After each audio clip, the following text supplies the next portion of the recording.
I'm going to be staining and sealing this rough cut garage door. Some basic materials, obviously rags and plastic, which we'll have to prep for in a minute. We'll use that spray paint to seal, or excuse me, we'll use that spray paint to paint the hardware. Very thick nap rollers. Those are 1.5 inch nap rollers for that rough cut wood. Gloves, 5 gallons of the seal, which I'll probably need in a couple of years anyway. Hardware removal, brushes, rollers.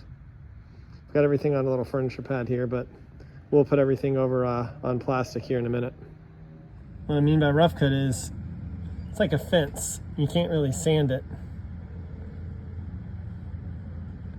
So the way you treat it's a little bit different.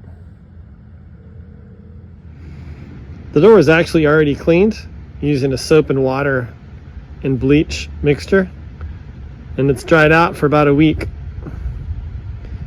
There's some products out there that are made to clean the wood, and this wood had some mildew spots and some green. You can really see the effect that years of moisture has had on these doors with mildew and water spots. First thing we have to do is remove some of these metal hardware pieces. They're not real hinges, of course. They're all just made to look like it. Same with these plugs. They all just pop out. To remove the buttons, I used a multi-tool and a mallet to keep my hand from getting too sore because I had 108 buttons. And I was using a ratchet here because I honestly forgot my nut runner adapter. So I went out to the store and picked up an adapter like this at Ace, and it made the work 10 times faster to finish up. I put all my stuff in a bucket because there's a lot of it and you don't want to lose it. It's hard to find and unique to the door. And then I arranged it carefully. So I also kept track of things, but then was able to paint without wasting too much paint real efficiently, which I'll show you in just a minute. So one of the challenges with garage doors is this lip here. What do you do with it? And you can see even here, it doesn't look like it's the same finish color. So do you tape this off and have a line or pull it back? So I've decided to pull mine back. And what you can see is a series of tape pieces pulling the rubber back, and then another series of pieces of tape holding the plastic here, so I have a barrier from what will inevitably be a messy, very fluid splatter job.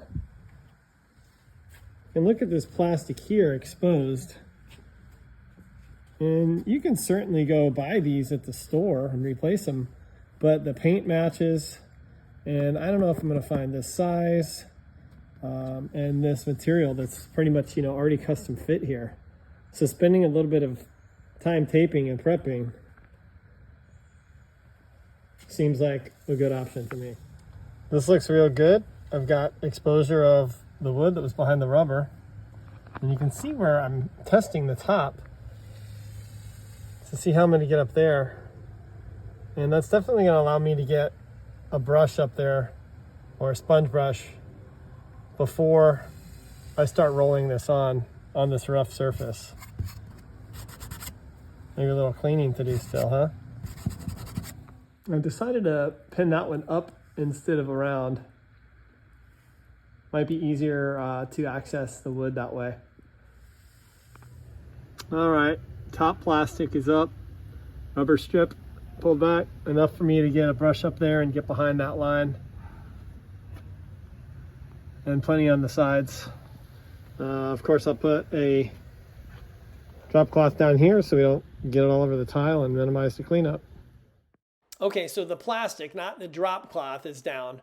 And after several hours of gathering materials and prepping, we're just about ready to start making these things look pretty.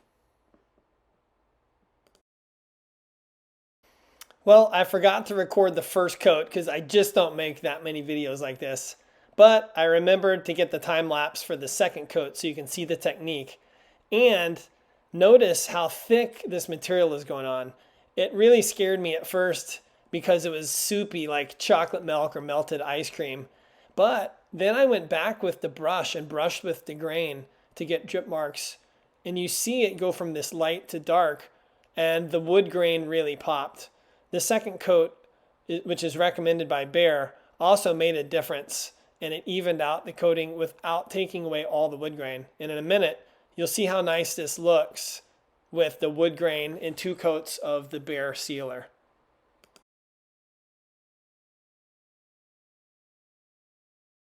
So here they are before the hardware's on after 2 coats. The grain is visible, it looks pretty, and there's still some color variation with the different wood colors that were naturally like that even before we started painting. Spray painting is the fun part.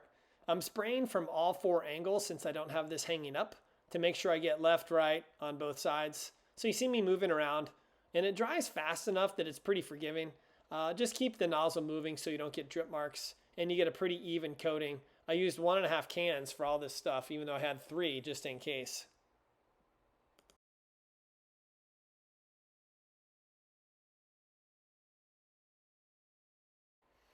Wow, I'm really happy with how it came out. The material was easy to work with. It's dried nicely. You can tell it's an exterior product that's going to stand up to the water. It's not a matte finish. It'll do really well outside.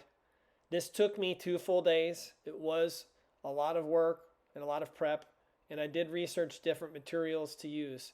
So I really hope this stands up to the elements over the next few years, from what we had before to this beautiful door we have after. Thanks for watching, and remember, if you need any work on any kind of door, call Door Renew. Don't replace, renew.